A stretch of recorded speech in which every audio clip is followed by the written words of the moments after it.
고린도전서 7장 25절에서 27절까지 보겠습니다. 27절까지요. 25절. 그리고 처녀들에 대하여 주님께 받은 계명은 나에게 없다. 여기서 나는 바울이죠.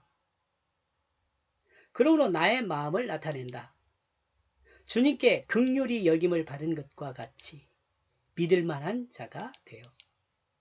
바울 자신을 이야기하고요. 처녀들에 대한 계명은 없습니다. 그러므로 성경은 주님의 그 긍휼히 여김에 대해 다음과 같이 정리합니다. 주님의 긍휼 안에서 믿을 만한 자가 되어 주님의 긍휼하심 안에서 믿을 만한 자가 되어 다음과 같이 정리하였습니다.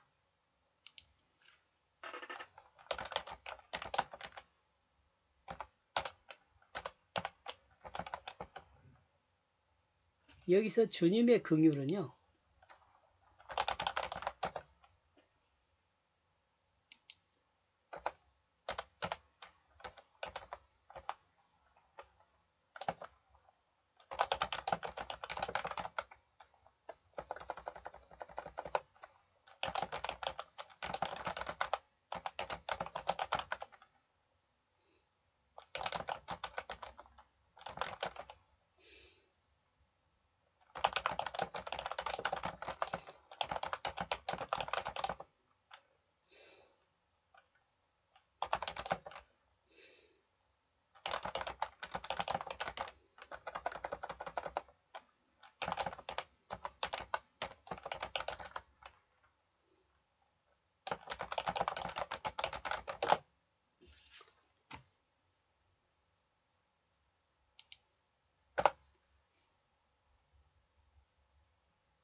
자, 이런 거죠.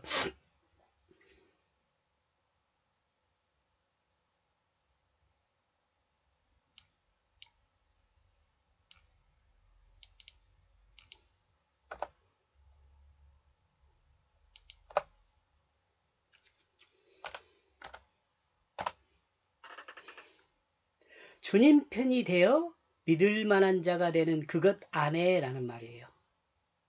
다시요. 주님의 긍휼 안에 믿을 만한 자가 되어 다음과 같이 정리하였다.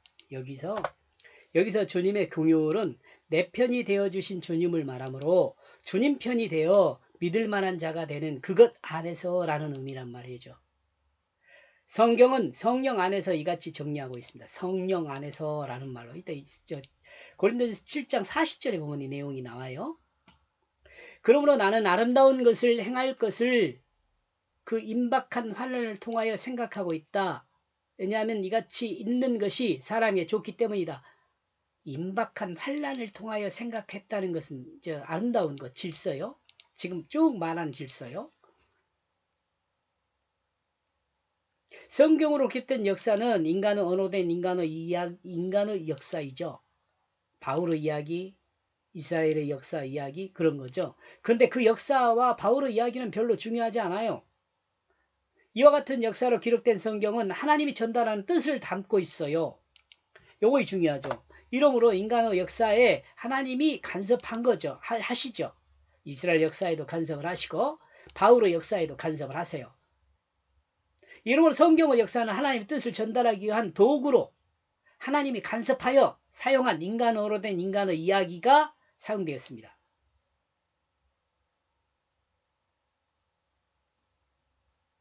전달하기 위한 그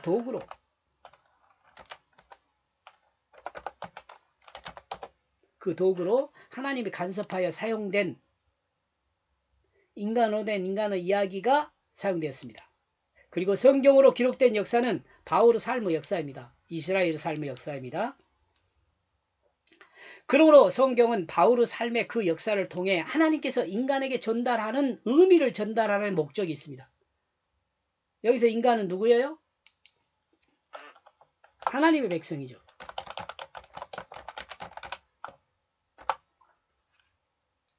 모두가 아는 내용이지만 바울의 삶은 하나님이 간섭하였습니다. 그리고 이 간섭을 바울은 믿음으로 순종했습니다. 그리고 이 간섭을 바울은 믿음으로 순종하였습니다. 그리고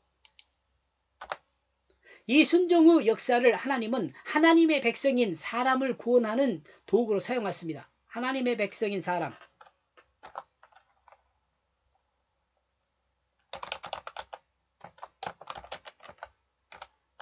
하나님의 백성이죠.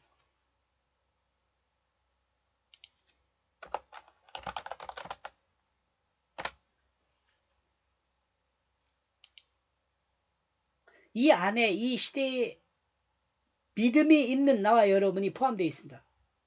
이 안에 이 시대 믿음에 있는 나와 여러분이 포함되었습니다. 그러므로 하나님 백성인 그리스도인은 바울의 바울의 그 삶의 역사를 통해 하나님의 뜻이 무엇인지를 이해해야 합니다. 그러므로 하나님의 백성인 그리스도인은 바울의 그 삶의 역사를 통해 하나님의 뜻이 무엇인지를 하나님이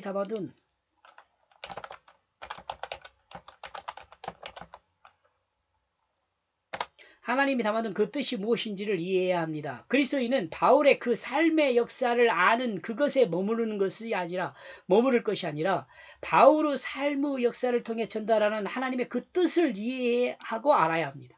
이러므로 그리스도인이 바울과 같은 임박한 혼란의 삶 안에서 어떻게 살아야 할지를 통해 어떻게 살았는지를 통해 어떻게 살아야 할지를 배워야 합니다. 하나님은 구원받은 그것과 구원받은 그리스도인이 어떻게 살지를 성경을 통해 가르치고 있습니다. 아멘. 성경은 인간을 향하여 최소한 두 가지 의미를 계시합니다. 앞에서 말한 것 또 말하고 있는 거예요. 첫째는요, 인간을 구원하는 것이며, 둘째는요, 구원받은 인간이 어떻게 살아야 할지를 말합니다. 그 이스라엘 역사나 바울의 역사는 별로 중요하지 않아요. 그 역사 안에 담아둔 것이 이거란 말이죠. 인간을 어떻게 구원할 것인가? 인간이 어떻게 구원받는 것인가? 그 다음에 구원받은 인간이 어떻게 살 것인가? 어떻게 구원할 것인가? 이것을 생각하면 구원론적으로 생각해 보죠. 그 다음에 구원받은 인간이 어떻게 살아야 할 것이냐? 이건 기독론적이에요.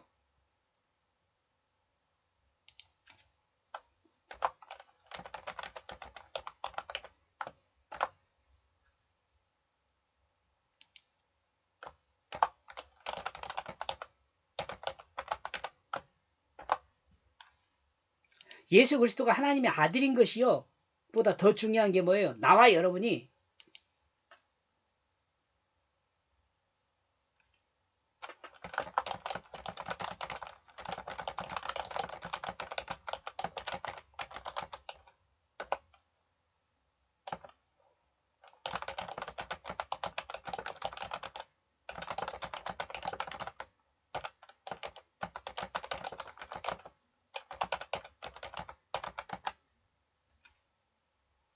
이 말도 여러분이 공유했으면 좋겠어요. 이해하고 여러분으로서 받아들였으면 좋겠어요.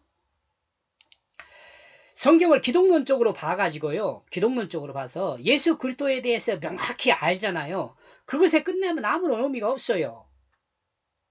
성경을 기독론적으로 봐가지고 정말 중요한 것은 뭐예요? 지금 여기서 말하고 있는 것 같이 예수 그리스도가 하나님의 아들인 것보다 나와 여러분이 하나님의 자녀가 되었다는 겁니다. 아들이라고 하면 조금 자녀가 된 그것이 더 중요합니다. 하나님의 자녀가 된 그것이 더 중요해요.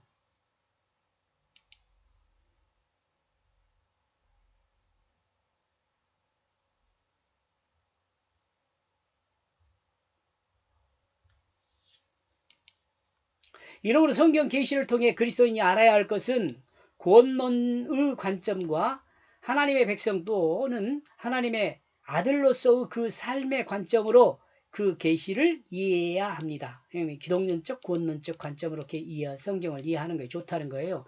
한 편 쪽보다는 두 편 다 봐야 한다는 거죠. 옛날에 저는 구원론적으로 좀 봐야지 않을까 이렇게 생각을 했는데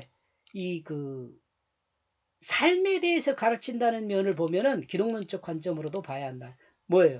우리가 주님을 닮은 삶, 우리가 예수님을 닮아야 하는 삶, 중요한 거죠.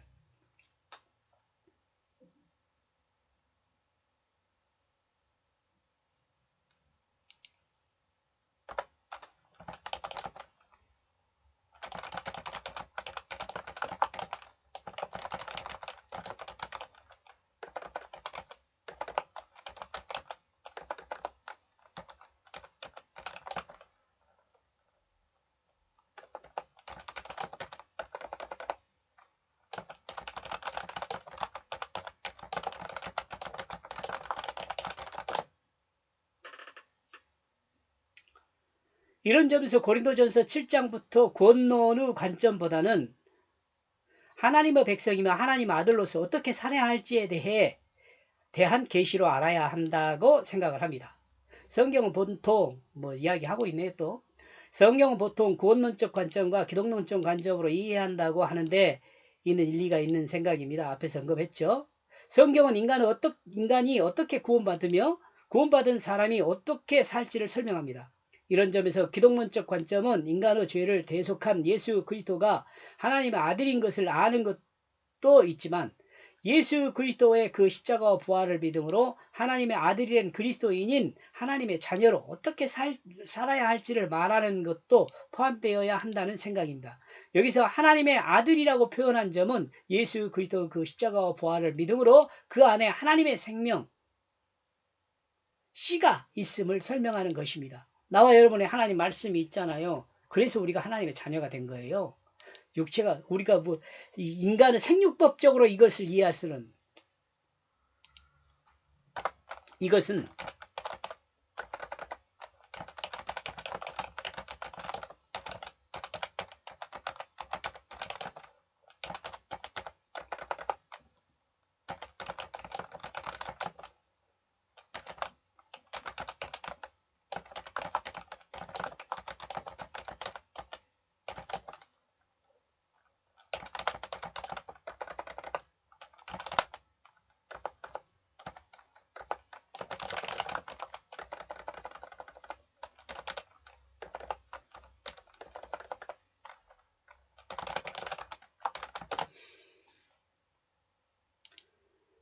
이것은 인간을 생육법적으로 이해함이 아니라 성경의 계시를 따라 이해해야 합니다.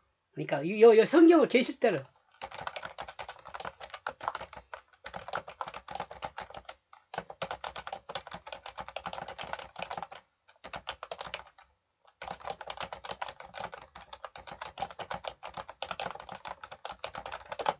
신학의 도움을 좀 받아야 돼요.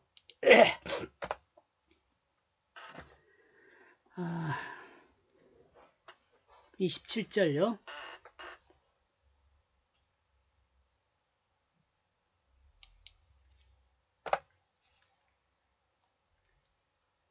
너는 아내에게 묶여 있게 되었다. 너는 자유롭게 되는 것을 원하지 말라. 내가 아내로부터 자유롭게 되었다. 너는 아내를 구하지 말라. 결혼과 이혼에 대한 문제예요.